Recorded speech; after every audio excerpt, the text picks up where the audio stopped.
The remarkable series of events began late on December the 20th, 1978, an apparently ordinary night at Wellington, New Zealand's busiest airport.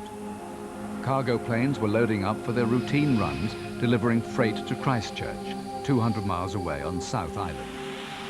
The pilots were expecting a run-of-the-mill flight over the Pacific Ocean. Instead, they were about to embark on the strangest trip of their lives.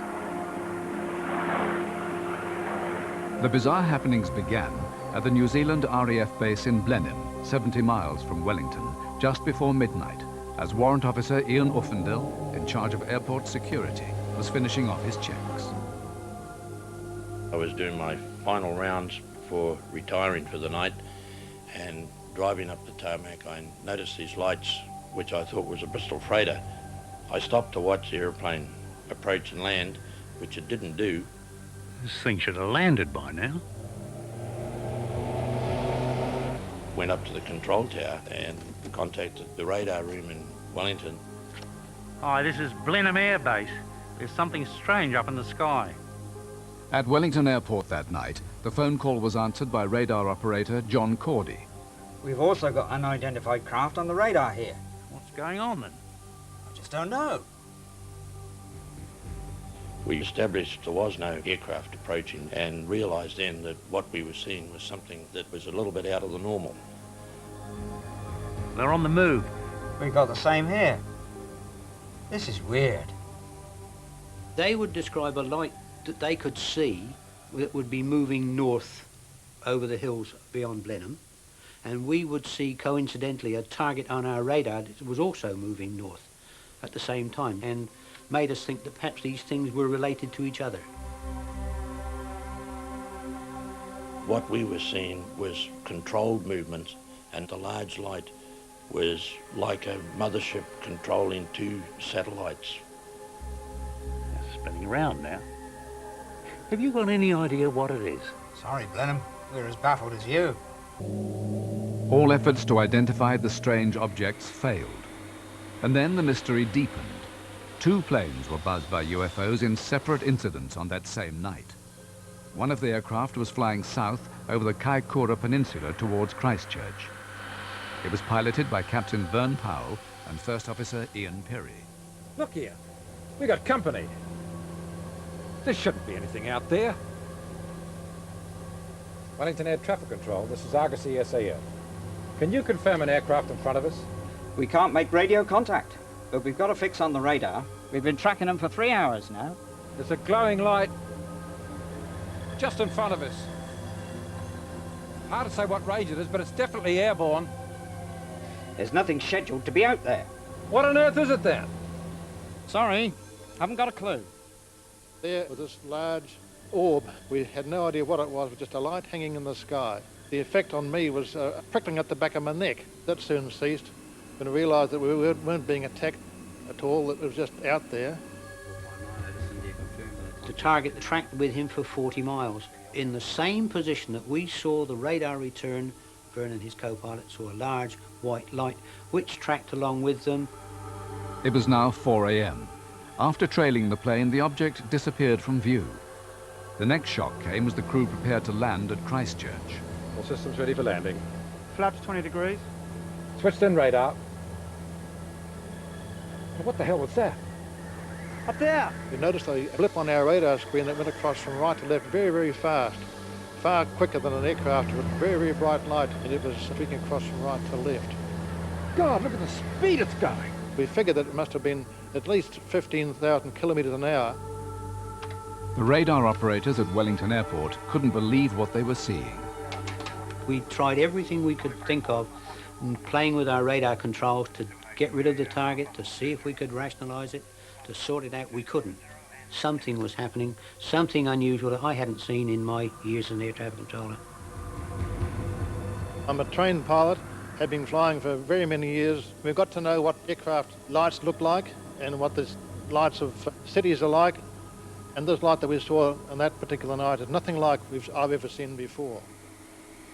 But the most dramatic moment of the night came as another freighter, flown by Keith Hine, was buzzed by an unidentified object.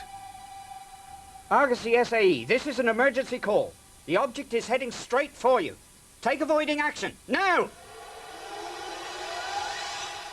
I must confess I was a little apprehensive at that stage as to just what was going on and what its intentions were. And then that began to move back in towards us, and at quite a rapid speed at one stage it was on an intercept course with us.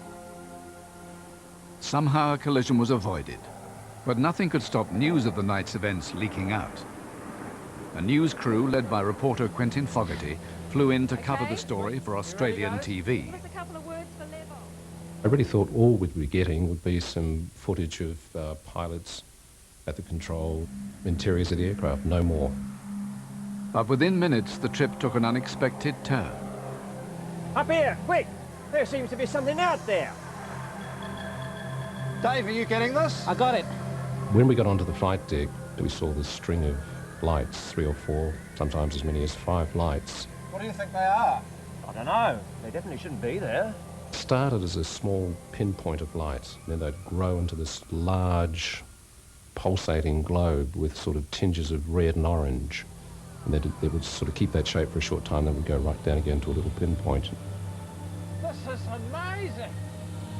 I just sort of sat there transfixed, and then I thought, hold on, I'm up here doing a job, I'm a journalist, so I started doing just a wild commentary onto tape. Myra, you ready? And David was doing his best to film. Dave, you stay on it. Okay. The people in the aeroplane were seeing lights in the sky where the radar was reporting. There was the same correlation between radar target and nocturnal light that was present on the previous occasion. The strange light show ended after 15 minutes, and soon after the plane touched down safely in Christchurch. The freight was unloaded, but the crew still had to face the return journey to Wellington. Quentin? I'm sorry to let you down, but I don't want to go back on the return flight. What? I don't believe in little green men or spaceships or anything like that, but that night there was something out there. I know it's unprofessional, but that's the way I feel. I could understand that she didn't want to go back, and I must admit that even I was a little bit apprehensive about getting back on, but it was such a unique opportunity. And the rest of the film crew was in for another surprise shortly after takeoff. I thought that whatever we'd seen wouldn't possibly be hanging around anymore, but we'd just taken off, and we were summoned to get up onto the flight deck. Quentin! Whatever's out there is back. There out to the starboard side was this great white bright light.